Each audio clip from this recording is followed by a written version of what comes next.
There are many platform games today, each with unique platform and creativity. But most of them share a common issue: failure design. Each egg party and example is fun and challenging. Its failure method is simple. We play fair. It restarts the entire level. This repetitive design with a lack of level variety can feel entire frustrating. While increasing difficulty, it doesn't tell the entire pile of failure. Players often feel discouraged. Active their long-term engagement with the game. In this game, failure is more like fun. Player must keep sequence over and over, increasing friction and reduce the game appeal. So the challenge, overlook can play motion. Either some quit, some fail attempt. In my game, I implemented an involved system failure mechanism. This system magnifies frustration with quick response and helpful user tips.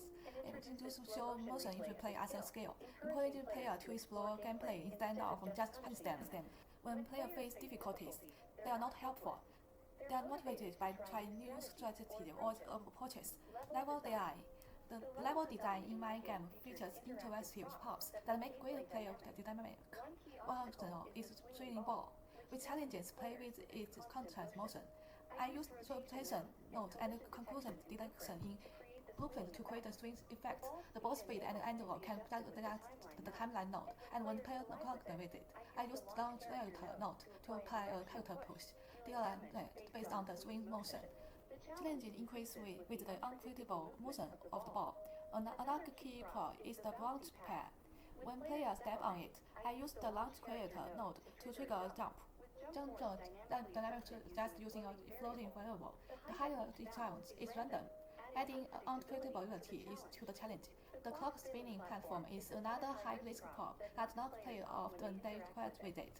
Using physical reason with time dilation, I control the platform speed and rotation with the timeless node, and play with a directional push to the player with the added impulse, simulate the knockpad effect. This props add creative challenge, while doing small intuitive effect using trigger boxes, launch character, and time node. This has player interaction and maintains gameplay fluidity.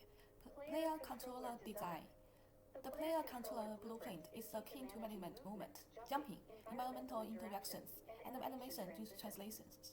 And controlled by the add movement input node. When players press W, A, S, or D keys to a directional key on a controller, the character moves accordingly.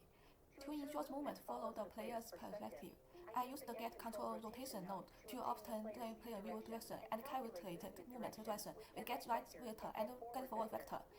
For jumping, I use the jump node. When space bar is pressed, it will apply optimal force with the launch character node. Jump higher and for speed are adjusted with jump Z, authority, and grade scale. For interactions, the character handles constant directions and physical feedback. When the character codes are strikes or scales, the opponent will get outline triggers and opponent logic shows the character respond correctly. The player controls also manages animation sections using animation blueprints and grand trees. When the character is in the air, explosion is triggered, and upon landing, the landing animation is played. These characters are based on the player input and the character's physics states. Challenges and solutions.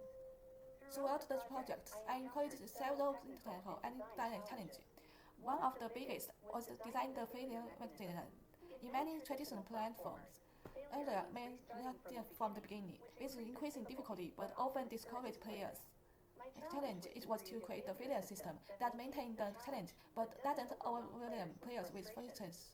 I solved this by implementing a gentle failure mechanism using checkpoint, quick response, and then quickly redirect. This way, players can quickly recover after failing and continue challenging themselves without feeling demotivated.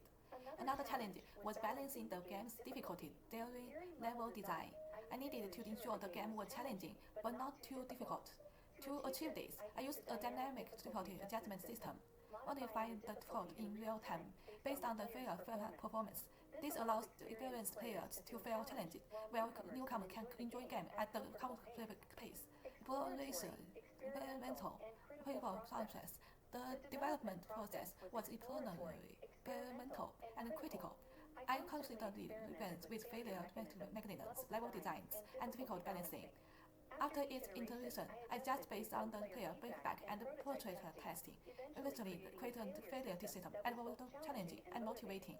The experimental aspect came for trying new techniques like dynamic physics, socialization, and time relations, which improved player interaction. These motions made the game more interesting and challenging. Lastly, critical thinking played a big role in how failure is portrayed in the game.